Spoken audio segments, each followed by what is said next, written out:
No news only views. दोस्तों, आज एक मुद्दे पर भी बात करना है और उसके पहले हम आपको बता दें, शहर जबलपुर में फोटो पत्रकारिता के दौर के एक स्तंभ नितिन पोपट जी का आज निधन हो गया और वो पंच तत्व में विलीन भी हो गए। बहुत सी घटनाओं के साक्षी रहे हैं। सबसे पहले हम उन्हें श्रद्धांजलि अर्पित करते हैं और उनके परिवारजनों को इस शोक को सहने की क्षमता मिले, ऐसी प्रार्थना करते हैं। नो न्यूज ओनली व्यूज पर आज हमारे साथ हैं पंडित सतीश तिवारी, जो कि सेवा दल के नगर अध्यक्ष हैं जबलपुर में और कांग्रेस से लगातार जुड़े रहे हैं, हर संघर्ष में भी रहे हैं। अभी संगठन और सृजन अभियान जो चल रहा है उसमें जो राय शुमारी भी हो रही थी उसमें भी शामिल हुए थे। हम आपका स्वागत करते हैं। धन्यवाद। सतीश जी, जिस तरीके से अभी संगठन सृजन की धारा चल रही है, हम धारा बोलेंगे क्योंकि कांग्रेस एक प्रवाह भी रहा है, एक लंबा प्रवाह। तो क्या लग रहा है आपको कि संगठन सृजन में जो कुछ क्षण के आएगा वो कितना कुछ अच्छा होगा? देखिए, जो उसका फॉर्मेट है उसको समझने के बाद एक बात निकल के आई है कि कांग्रेस को सबसे पहली ज़रूरत है तो उन लोगों की जो कांग्रेस विचारधारा के प्रति लड़ना है, जिनका किन्हीं भी परिस्थितियों में कांग्रेस के अतिरिक्त किसी राजनीतिक दल से जुड़ने या सहयोग करने का रिकॉर्ड नहीं रहा है। प्राथमिकता उनको है। दूसरी प्राथमिकता है कि जो किसी तरह की कोई आपराधिक गतिविधियों में शामिल ना हो, किसी ऐसे व्यापार में शामिल ना हो जिसमें सरकार या पुलिस या कोई प्रशासन उनको तकलीफ़ दे सके। ऐसे लोग जो बिल्कुल निर्विकार रूप से, बिल्कुल किसी भी तरह के दाग से पीड़ित नहीं हैं, उन लोगों को प्राथमिकता देने का प्रस्ताव है। चर्चा भी जो निकल के आई है कि हमारे राष्ट्रीय अध्यक्ष माननीय खड़गे जी ने जो फॉर्मेट बनाया है और जिनको भेजा है वो सब हिंदुस्तान के चुनिंदा लोग हैं और कांग्रेस के कोर ग्रुप में कांग्रेस को संचालित करने वाले लोग हैं। पहली बार ऐसे लोग शहरों में जाके इस काम को कर रहे हैं जिनको इसके पहले कभी सार्वजनिक रूप से देखा भी नहीं गया। बहुत विचारवान लोग हैं और मैंने तो दो जो जबलपुर में आए थे जिले और ग्रामीण के, उनसे व्यक्तिगत चर्चा की। थारो नॉलेज है और मैं समझता हूँ कि आपके बोलने के पहले आपकी बिहेवियर से वो समझ लेते कि किस दिशा में जाने वाला है। एक बड़ी अच्छी एक आपकी एफबी पे एक पोस्ट थी, फला मेरा है ढिका मेरा है, वो उसका था। जिस तरीके से पार्टी में अभी तक चला है, क्या आपको लगता है इस बार वो सब चीजें हट जाएंगी? मैं समझता हूँ कि जो सज्जन आए थे सप्पल साहब, उन्होंने सारे सीन अपनी आँख से देखे। वो हर मंच पे गए हैं, हर व्यक्ति से मिले हैं, उनके पास वो सारी सूचनाएं पहुंच गई हैं जिससे कांग्रेस हमेशा कमज़ोर हुई है। मुझे लगता है कि मेरा और मेरा तेरा से कांग्रेस अब बरी हो चुकी है। और जिस दिन बाबू साहब के यहाँ बखरी में वो गए थे सप्पल साहब, तो उन्होंने खुद कहा था कि वो सारे लोग जो एक दूसरे को स्वीकार नहीं कर पाते हैं, उनने खुद स्वीकार किया कि ये इनकी प्रॉपर्टी का कोई झगड़ा नहीं, कोई किसी के खिलाफ किसी उस अपराध में शामिल नहीं है। सिर्फ छोटे छोटे से मतांतर हैं जिनके कारण ये अलग दिखते हैं। और सप्पल साहब ने अपने साथ वो सारे शीर्ष नेतृत्व जबलपुर का लेके गए थे और बाबू साहब के यहाँ बैठ के ये कहा था कि ये सब एक हैं और आप केवल मार्गदर्शन करें और ये कांग्रेस को मजबूत करेंगे। और ऐसी वहाँ चर्चा हुई और इसका अच्छा परिणाम ये हुआ कि कल के आंदोलन में जो दिखा, एसपी ऑफिस में जो दिखा कि वो सारे लीडर जिन्हें अलग अलग गुट कहा जाता था, वो एक साथ खड़े होके वो अहंकारी एसपी के खिलाफ पूरी ताकत से लड़े। और ये हुआ कि पूरे शहर और पूरे मीडिया में कांग्रेस का परसों का आंदोलन हाईलाइट हुआ और ताकत बढ़ी। इससे परिणाम ये निकलता है कि जो कार्यकर्ता घर बैठा होता है, जो लोग कांग्रेस के प्रति दूरी बना के चलते हैं, उन्होंने भी केवल फेसबुक की सूचना पे लाइव देख के और उस भीड़ का अपना हिस्सा बनाया और लड़ाई लड़ी। डट के गिरफ्तारियाँ हुई। एसपी को मैं एक तरह से धन्यवाद भी देना चाहता हूँ कि उनकी इस हरकत के कारण हम लोगों को एक मौका मिला कि अपनी ताकत के साथ इस आंदोलन को कर पाए। जिस तरह से एडमेंट होके एसपी ने कल का परसों का मामला जो निपटाया है वो एक प्रशासनिक अधिकारी को शोभा नहीं देता। यहाँ बहुत से एसपी आए, मैंने तो सुरजीत सिंह जी का अश्रु गैस चलाने का भी तरीका देखा था, गिरे हुए घायल हुए लोगों को उनको उठा के अस्पताल भेजते भी देखा था। यहाँ एसपी अगर सामंजस्य से नहीं चलता है तो बहुत दिन नहीं टिक सकता, चाहे वो कोई भी हो। एसपी जिम्मेदार आदमी होता है। प्रशासनिक स्तर पर जिस तरह से स्थितियां सामने हैं उसमें ठीक सत्ता का एक दखल है, सत्ताधारी दल का एक असर देखने में आता है। और उस बारे में अगर अपन बात करें तो बहुत दूर तक निकलती चली जाती है। प्रस- लेकिन मुद्दा आता है कि विपक्ष की तौर पे कांग्रेस जिस तरीके से अभी खड़ी होती है, आज भी अभी भी आप लोग देख भी रहे हैं, वो तमाम बड़े नेता जो टिकट लेते हैं, चुनाव लड़ते हैं, वो उतना खुल के सामने नहीं आते। अभी तक आप कह सकते हैं कि आप सही है, पर आने वाला कल जो है, चाहे वो बड़े नेता हों, चाहे प्राथमिक कार्यकर्ता हों, चाहे हमारे घर बैठे बुजुर्ग नेता मार्गदर्शन देने वाले, सबको आप देखेंगे कि इस अभियान का हिस्सा बनने वाले हैं।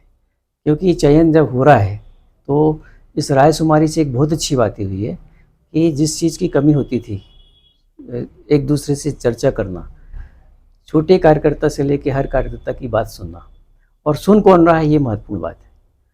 इस बार जो हमारे पर्यवेक्षक महोदय आए हैं वो खड़गे जी के निजी सचिव हैं, उनके कार्यालय को संचालित करते हैं, बहुत बड़े चैनल के पत्रकार रह चुके हैं और उनके अपने तकनीकी ज्ञान इतने हैं कि वो हर चीज़ को क्रॉस चेक करने की क्षमता रखते हैं। इतने ही लोगों से उन्होंने चर्चा की है कि सारा फिल्टर उनके पास पहुंच चुका है। और एक बात बिल्कुल पक्की है कि जितना संग्रह करके वो ले गए हैं उसका परिणाम इस शहर के लिए बहुत सुखद होने वाला है। नगर कांग्रेस अध्यक्ष के पद को लेकर बड़ी तेजी से चर्चाएं हैं, बहुत से नाम हैं, एक नाम आपका भी है, जी। और भी नाम है। कब तक तय हो पाएगा नगर कांग्रेस अध्यक्ष? जैसा प्रोग्राम है कि 30 तारीख को उन्होंने अपना फॉर्मेट जमा कर दिया, जो लिस्ट लेके गए हैं उसमें, और चुनाव करके नाम दे चुके हैं, जमा हो गया है। उसकी आगे की प्रक्रिया जो चल रही है वो हमारे खड़गे जी के नेतृत्व में जो विशेषज्ञ लोग बैठ रहे हैं उस पर काम शुरू हो चुका है। और जैसी चर्चा है कि 10 तारीख तक में भी जो भी चयनित होते हैं उनको सूचना होगी, उनके पर्सनल इंटरव्यू जब वो फिर से होंगे और अंतिम निर्णय जो होगा वो पूरे मध्य प्रदेश का एक साथ घोषित होगा।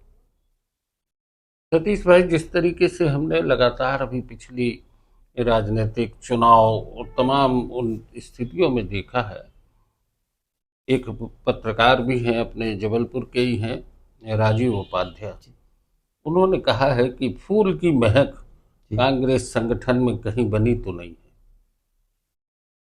ये इसके पहले तो मतलब मैं भी इससे सहमत हूँ उनके विचार से कि आज के पहले जो खुशबू थी वो महसूस भी होती थी।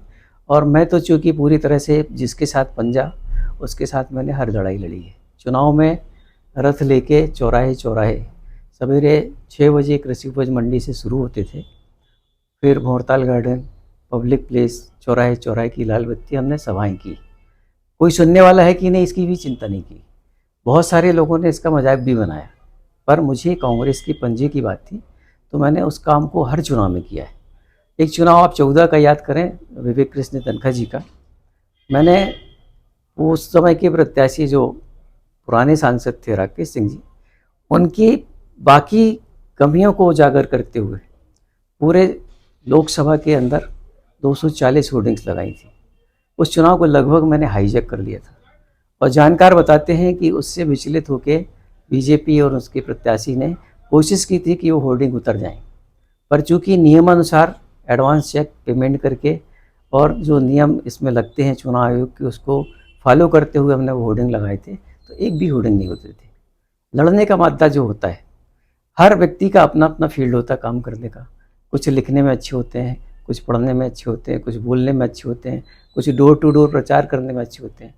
मैं समझता हूँ कि 90% कांग्रेसी कांग्रेस का काम करता है। वो बचे हुए 10% लोग जिनकी कांग्रेस के प्रति संदिग्ध गतिविधियाँ होती हैं तो उनकी इज्जत कांग्रेस के बाहर भी नहीं होती है। ये मान लें कि कांग्रेस के कार्यकर्ता बहुत समर्पित होते हैं, लेकिन जब बूथ पर जाते हैं मतदाता, उसको कन्वेंस कराने में कहीं ना कहीं कमी रह जाती देखिए, उसमें 2 चीज़ें बहुत महत्वपूर्ण हैं। एक संगठन चुनाव लड़ता है और एक प्रत्याशी की अपनी टीम चुनाव लड़ती है। ऐसी परिस्थिति में जो समर्पण होता है, डिवोशन होता है, जो लड़ने की क्षमता होती है, उसमें दोनों टीम में फ़र्क पड़ता है। प्रत्याशी अगर अपने पोलिंग एजेंट्स को बिठाते हैं, तो वो कांग्रेस के बहुत सारे लोगों को जानते भी नहीं। ऐसे समय में ये होता है कि दोनों हिस्से बँट जाते हैं। जिनको जहाँ ठीक लगता है वो काम करना शुरू कर देते हैं। मैंने कभी किसी प्रत्याशी से नहीं पूछा कि आपका काम करना कि नहीं करना। चिन्ह बँटने के बाद जो फाइनल होता है, उससे बिना मुलाकात किए हम अपने लेवल पे काम शुरू कर लेते हैं। ऐसे कार्यकर्ता भी बहुत हैं। हमारी जो 40% 42% वोट हैं, वो ऐसे लोगों की है जो समर्पित कांग्रेस के लोग हैं। घर से नहीं निकलते हैं पर वोट कांग्रेस को ही देते हैं। कभी कांग्रेस का झंडा नहीं पकड़ते पर वोट कांग्रेस को देते हैं। हमारे सेवा दल में एक हमारे एमपीवी से रिटायर्ड सज्जन थे, महेश तिवारी। किसी चौराहे में उनने मेरा भाषण सुना था। जब मंच से नीचे उतरा तो उनने आके गले लगाया, बोले सतीश भाई मज़ा आ गया, ऐसा सुनने को कम मिलता है। तो हमने कहा सर आप कौन हैं? बोले मैं एमपीवी से रिटायर्ड हूँ, पथरिया मेरा गांव है। मेरे फादर फ्रीडम फाइटर थे। मैं जबलपुर में 20 साल से हूँ, पश्चिम में रहता हूँ। हर चुनाव में कांग्रेस के लिए डायरेक्ट इनडायरेक्ट काम करता हूँ और वोट भी करता हूँ। तो हमने उनको सेवा दल का पदाधिकारी बनाया। जब जैसी ज़रूरत होती है वो सहयोग भी करते हैं और एमपीवी में अपने मित्रों के साथ बिठा के मेरी मुलाकात कराते हैं कि ये कांग्रेस के सेवा दल के अध्यक्ष हैं।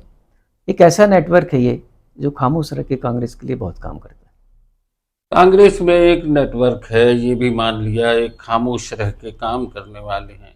लेकिन जब भाजपा के या कोई भी आप पे आरोप लगते हैं, जब नेहरू को लेके बात होती है, जब गांधी को लेके बात होती है, जब श्रीमती इंदिरा गांधी पे बात आती है, तब मुखर होके बोलने का साहस कांग्रेस में नहीं दिखता। देखिए, जिस हिसाब से बीजेपी और आरएसएस का काम करने का तरीका है, तो नेगेटिव पॉलिटिक्स करते हैं। उनके पास कभी भी किसी भी तरह का रचनात्मक या सकारात्मक पक्ष नहीं होता है। आप इधर की बात करेंगे वो पहुंच जाएंगे हिंदू मुस्लिम में। वो सिर्फ और सिर्फ रूमर फैलाने की राजनीति करते हैं और कुछ नहीं है। जहाँ तक पंडित जी के खिलाफ बोलना, उनके लिए दुष्प्रचार करना, इंदिरा जी के खिलाफ बोलना, पूरा संसार जानता है पंडित जी क्या चीज़ है, या गांधी जी क्या चीज़ है, या इंदिरा जी ने संसार में क्या किया है। तुम्हारे 2 टके के लोगों की इन पोस्टों से या इस तरह के प्रचार करने से इनके व्यक्तित्व को कोई फ़र्क नहीं पड़ता। नरेंद्र मोदी हो या कोई भी प्रधानमंत्री हो, हिंदुस्तान के या दुनिया के किसी भी शहर में जाते हैं तो उन्हें माथा टेकना पड़ता, पर उन्हीं गांधी के सामने, जिसको ये हिंदुस्तान के लिए सबसे खतरनाक बताते हैं और उनके हत्यारों को पूछते हैं, पर सार्वजनिक जगह, सार्वजनिक दुनिया के सामने उन्हें गांधी के सामने मत्था टेकना पड़ता है। उसका कारण है क्योंकि गांधी सिर्फ हिंदुस्तान के नहीं थे। गांधी एक विचार है, इसको सारी दुनिया ने स्वीकार किया है। आज आप पिछले 10, 12, 15 साल से राहुल जी के खिलाफ अभियान चला के रखे। आपने खूब कोशिश करी, करोड़ों रुपए इस टैक्स की रकम को बर्बाद किया, पर राहुल जी कैसे हीरा की तरह चमक के निकल के आए। या जहाँ खड़े होते हैं, जो बोलते हैं, जब जो बोला है वो सत्य सामने आया है। आज नरेंद्र मोदी को और राहुल जी को अगर कंपेयर करते हैं किसी भी लेवल पे, तो मैं जानता हूँ, हर कोई जानता है कि आज ये तुलना करना ही बेकार हो गया है। राहुल गांधी इतने आगे निकल चुके हैं। एक संत की वाणी मैंने सुनी है कि वो कहते हैं कि पहले मैं राहुल को ये समझता था कि सोने की चम्मच लेके पैदा हुआ है। पदयात्रा के दौरान किसी महिला को जब उनके सामने वॉमिटिंग हुई, तो जिस निर्विकार भाव से उस महिला की पीठ में हाथ फेर रहे थे, उसकी उल्टी का जो सामान था उसके राहुल जी के पैर में ही पड़ा, पर वो विचलित नहीं हुआ। संत महोदय कह रहे हैं कि मेरा तो हृदय परिवर्तन हो गया। पहले मैं जिसे महान मानता था, अब वो मेरी नज़र से गिर गया है, और जिसे मैं चांदी की चम्मच में पैदा हुआ बालक मानता था, वो मेरी नज़र में बहुत ऊपर उठ गया। आध्यात्मिक दृष्टि से भी राहुल जी की जो ऊंचाइयां हासिल की हैं, वो दुर्लभ है किसी नेता के पास उतना, कितना धैर्य हो। सतीश भाई, जिस तरीके से आपने बात की है, निश्चित है बहुत सी संभावनाएं, बहुत सी उम्मीदें हैं कांग्रेस के भीतर। अभी संगठन सृजन के बाद एक नए स्वरूप में कांग्रेस खड़ी होगी और ऐसी उम्मीदें की जाती है कि देश में एक बेहतर राजनीतिक वातावरण भी तैयार होगा। लेकिन जिन मुद्दों पे बात की जा रही है, कांग्रेस में ऐसे डिस्कशन जिस तरीके के होना चाहिए पहले होते थे, आजकल नहीं होते। नेता बड़ी बड़ी गाड़ियों में वातानुकूलित कक्षों में बैठे रहते हैं, कार्यकर्ता परेशान होता है। चुनाव जीतना और हारना एक अलग प्रक्रिया होती है। हारने के बाद अगर नेता कार्यकर्ताओं से दूर हो जाता है तो उसके कार्यकर्ताओं में हताशा आती है। इन बहुत से मुद्दों पे बात होना भी चाहिए और कांग्रेस मजबूत हो, ये देश के लोकतंत्र के लिए जरूरी है। और सबसे बड़ी चीज होती है कि कांग्रेस का एक अपना इतिहास है। कांग्रेस के आज के नेताओं को अपने इतिहास से भी सबक लेना होगी। जैसा कि वो पत्रकार जो हमारे वरिष्ठ हैं जिन्होंने कहा कि कांग्रेस में फूल की सुगंध, तो मैं दावे से कहूं कि मैं ये कहूँगा कि हाँ, नेहरू के सीने पे जो गुलाब लगा था उसकी महक जरूरी है। बाकी फूलों की महक हो ना हो, पर नेहरू ने जिस तरीके से इस देश को महक दी थी, विकास की जो धारा प्रवाहित की थी, उस विकास के बारे में सोचना होगा। आपने चर्चा की, बहुत बहुत धन्यवाद। आपको बहुत बहुत धन्यवाद। बहुत अच्छा लगा आपसे चर्चा करके। और आने वाले समय में कांग्रेस को आप देखेंगे कि इसी तरह की संवाद गोष्ठियाँ और विचार परस्पर करने के बाद कांग्रेस का नया स्वरूप हिंदुस्तान के सामने आएगा।